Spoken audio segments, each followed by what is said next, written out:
नमस्कार, आप सभी का स्वागत है द न्यूज़ नाउ में और मैं हूं आपके साथ महक। आपको बता दें कि आज अपनी पार्टी के अल्ताफ बुखारी जो है वो आज एक मीटिंग जो है वो रखी थी, जिसमें साफ तौर पर आपको बता दें कि उस मीटिंग के बाद बहुत सी चीज़ें जो है यानी बहुत सी चीज़ों के जवाब जो है वो उन्होंने दिए। अगर हम बात करें साफ तौर पर उनका ये कहना है, नौजवानों के लिए उन्होंने बहुत कुछ कहा।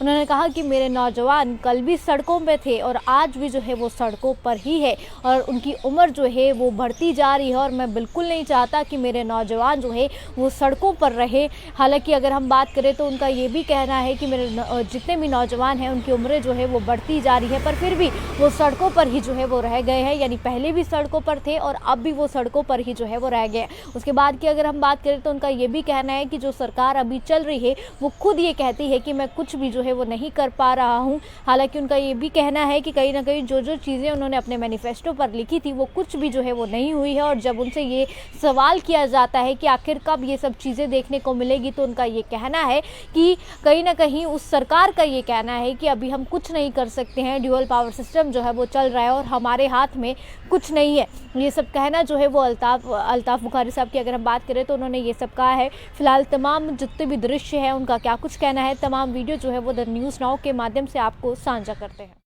यही था कि अगर हम लोग सामने नहीं आए होते और हमने उस वक्त ये समझ लिया था सबसे बड़ा मसला है कि हम अपनी जमीन बचाएं।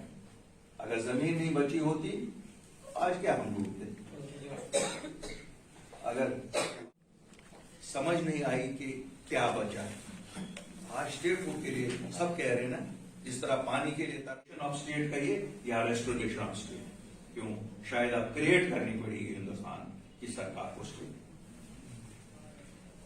और मैं आपको एक चीज बताऊंगा, जस्ट किया है एक बहाने से दूसरे बहाने तीसरे बहाने से, उनसे जवाबदेही कौन।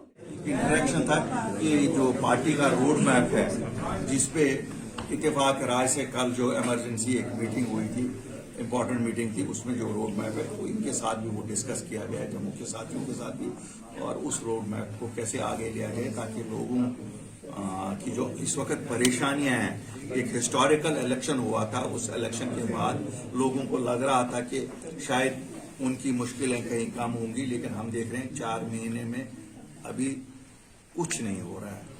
हमारा भी मानना है कि अभी बहुत कम समय हुआ है, लेकिन कहते हैं ना, आने वाला कल हवाएं पहले बताती हैं कल कैसा होगा। वो कल बड़ा हमें खौफनाक दिख रहा है, तो उसी पे चिंतन ध्यान था, बात हुई और एक फैसला ये हुआ कि हम लोगों के मसले की पूरी नजर रखेंगे और ताकि हम अपना रोड मैप अचीव कर सकें।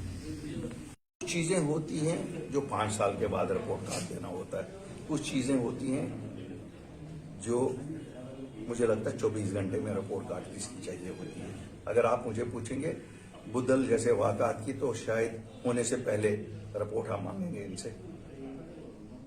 और जो इनके खुद मैनिफेस्टो में चीजें थी, जब ये तो खुद कहते हैं हम कुछ नहीं कर पा रहे हैं, मैं नहीं कह रहा हूं, मैं तो अभी भी कहता हूं, मैं तो अपने साथियों से भी कहता हूं और मैं ये समझता हूं कि इनको थोड़ा सा और टाइम अभी दे दो, लेकिन ये तो खुद ही कहते हैं कि यहाँ ड्यूअल पावर सेंटर है, यहाँ हमारी ये नहीं हो रहा, वो नहीं हो रहा है। इसलिए हमें जल्दी नहीं है, हम जल्दी में नहीं है, लेकिन मसलों की जल्दी है।